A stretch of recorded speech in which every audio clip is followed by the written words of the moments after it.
आपने मुझे इस मंच पे आमंत्रित किया, इसका मैं आभारी रहूंगा।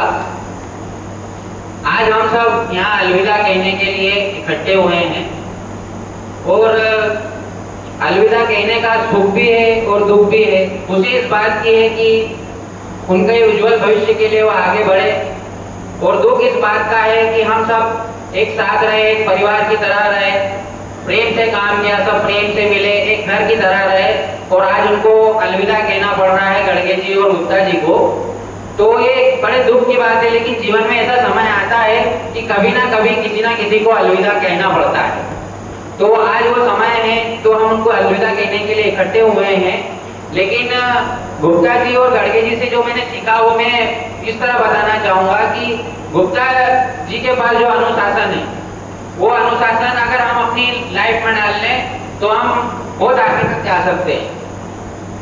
गुप्ता जी जैसा डेली अकाउंट बनाते हैं वैसा हम आज तक नहीं बना पाते। उनका जो लेखा जोखा है उसकी बराबरी हम कर ही नहीं सकते। और गड़गे जी के बारे में क्या कहूँ, वो तो प्रेमी व्यक्ति है, सबसे प्रेम करते, छोटा बड़ा जो भी हो। उन्होंने प्रेम की शराब इतनी पी है कि उनको कभी शराब की जरूरत ही नहीं पड़ी, और जिसने प्रेम की शराब पी वो परमात्मा तक पहुंचता है। और इस दुनिया में एक ही मार्ग है परमात्मा तक पहुंचने का, वो प्रेम का मार्ग है। वो प्रेम की रोशनी है जो परमात्मा तक ले जाती है। कबीरदास ने कहा है, प्रेम ना बारी उपजे, प्रेम ना हाड़ बिकाए, राजा प्रजा जो रुचे, शीश दे ही ले जाए। प्रेम ना खेतों में उगता है ना बाजार में मिलता है। जिसको प्रेम चाहिए उसको अपना अहंकार, अपना घमंड दूर रखना पड़ता है, तब वो उसको प्रेम मिलता है। और गड़गे जी बिल्कुल वैसे ही है।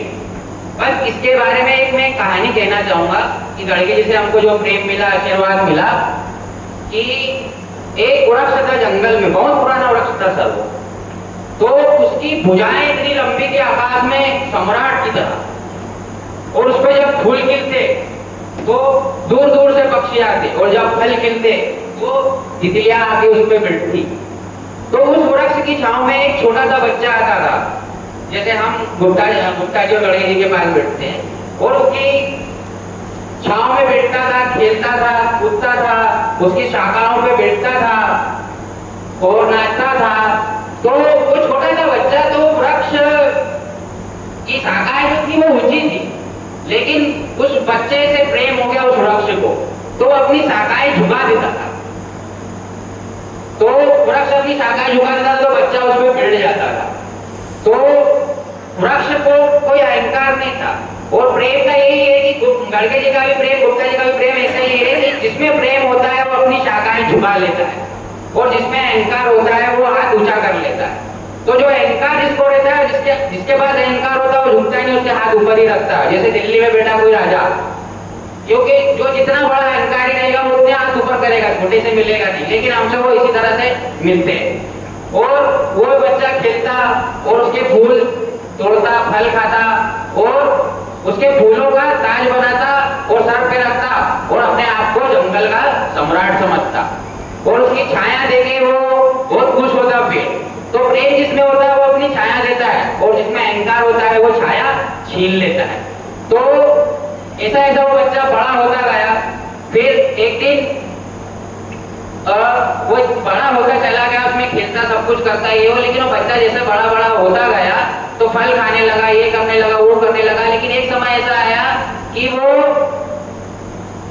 जाता ही था पेड़ के पास, तो उसको बहुत दुख होता कि यार ये आते क्यों नहीं, यार जो आया क्यों नहीं। तो उसको दर्द होता, और उसको इतना दर्द होता कि यार जैसे उसमें प्रेम का रस भरा है, और प्रेम का रस इतना भरा है, और वो चाहता है कि वो बच्चा है, लेकिन वो बच्चा नहीं आता।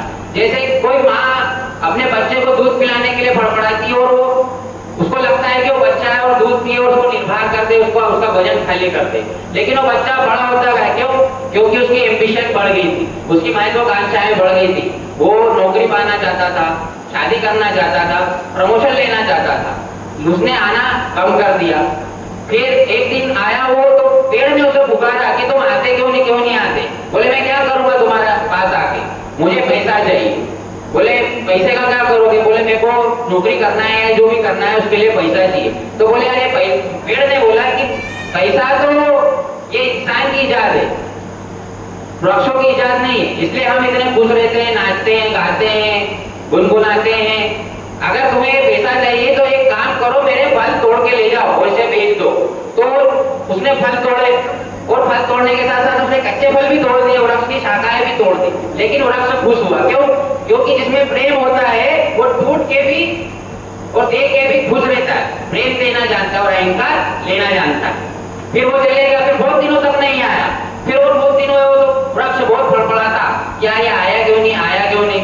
फिर और आया, फिर उसने पूछा तुम आते क्यों नहीं? बोले मुझे घर बनाना है।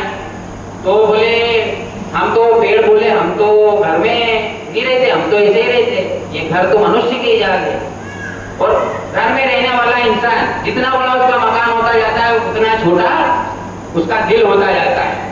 केवल दुनिया में एक ही मनुष्य है जो घर में रहता है। तो उसने कहा कि मेरी लकड़ियां तोड़ लो और मेरी लकड़ियां तोड़ के ले जाओ। तो लकड़ियां तोड़ के ले जाता है और मकान बना लेता। फिर और कुछ समय बाद वो नहीं आता, फिर आखिरी समय वो आता है और बोलता है अब वो जो पेड़ था वो पेड़ टूट रह गया। बोले मेरे को विदेश जाना है तो मेरे को नाव बनानी है, तो मेरे को सफर करना है। तो बोले एक काम कर, मेरी लकड़ियां तोड़ ले। तो वो आरा लाया और आरे से काट दिया और लकड़ियां से नाव बना के लिए गया। नाव बना के ले गया, फिर वो कभी नहीं आया और पेड़ रोज दुख से कराता कि आया क्यों नहीं, आया आया क्यों नहीं। तो वो बस ये चाहता था कि आए और कोई खबर दे दे कि कहीं वो नाव में डूब नहीं गया हो, कहीं भटक नहीं गया हो या किसी ने मार नहीं दिया हो। तो ऐसा घबराया, लेकिन वो नहीं आया, क्योंकि अहंकार की जब तक जरूरत होती है तब तक आता है, और जिसके पास प्रेम नहीं होता है वो नहीं आता, और जिसके पास प्रेम होता है वो बिन मतलब चल। तो वैसे हमारे गड़गे जी और गुप्ता जी बिन प्रेम भी हमको बुलाते कि चलो चाय पीने चलो। गुप्ता जी के भी पास जाओ तो बोलो तुम घूमते भी आते नहीं हैं, चलो चाय पियेंगे। अंकल जी भी बोलते हैं कि चलो। तो जिसमें प्रेम होता है, और प्रेम की कोई परिभाषा नहीं, कोई शब्द नहीं है, तो वैसे इन दोनों की कोई परिभाषा और वो नहीं है कि अब उसको शब्दों में बयान नहीं कर सकते। तो इन लोगों से हमें जो प्रेम मिला हम उसके सदैव आभारी रहेंगे। और जैसे गुप्ता जी हैं, जैसे गड़गे जी हैं, वैसे हमारे माता पिता और हमारे गुरु हैं। तो वो कहते हैं ना कि गुरु गोविंद दो गले काके लागू पाए, बलिहारी सो प्रभु आपकी गोविंद दियो बताए। तो उनसे हमें जो प्रेम मिला उसके सदा हम आभारी रहेंगे। और साथ ही साथ शेर की मां सिकरवाल जी ने, तो मैं शेर पढ़ देता हूँ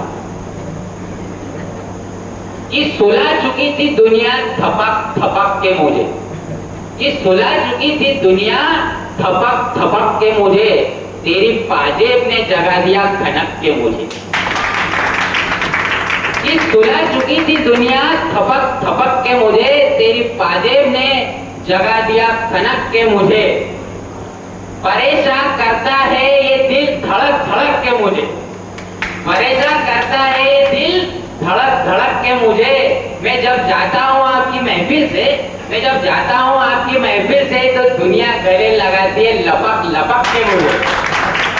कि जब आपकी महफिल से जाता हूँ तो दुनिया गले लगाती है लपक लपक के मुझे। महफिल में बहुत सी नजरें हमारी तरफ थी, महफिल में बहुत सी नजरें हमारी तरफ थी, उसने इशारा कर दिया जरा सरक के मुझे। एक और कि बचा के रखी थी कुछ रोशनी जमाने से, कि बचा के रखी थी कुछ रोशनी जमाने से, हवा चरा गोड़ा ले गई सराहने से। क्या हवा चरा गोड़ा ले गई सराहने से। नसीहतें ना करो इश्क करने वालों को, कि नसीहतें ना करो इश्क करने वालों को, कि ये आग और भड़क जाएगी बुझाने से। बहुत अरसे बाद जिंदगी का सामना हुआ, बहुत अरसे बाद जिंदगी का सामना हुआ, आज मिली है पुरानी पुराने से। और एक छोटा सा गीत गुप्ता जी और गड़गे जी के लिए, कि तेरे जाने की खुशी और दिल उदास है, तेरे जाने की खुशी और दिल उदास है, दूर हम हुए तो क्या दिल तो दिल के पास है। चला जाएगा तो मैं क्या करूँगा, तू कल चला जाएगा तो मैं क्या करूँगा, तू याद बहुत आएगा,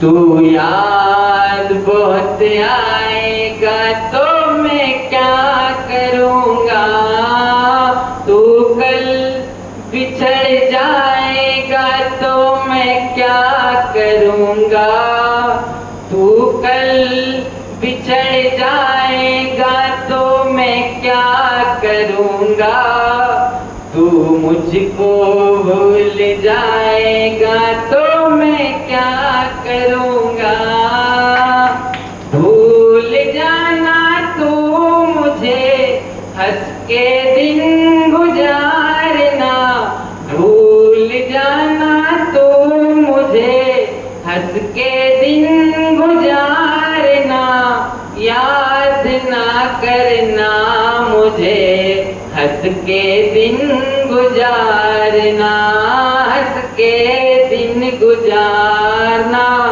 पर तेरा गम रुलाएगा तो मैं क्या करूँगा, पर तेरा गम रुलाएगा तो मैं क्या करूँगा, तू मुझको भूल जाएगा तो मैं क्या करूँगा, तू कल बिछड़ जाएगा तो मैं क्या करूँगा, तू याद बहुत आएगा तो मैं क्या करूँगा, तेरे जैसा कौन है और किसका नाम लूं, तेरे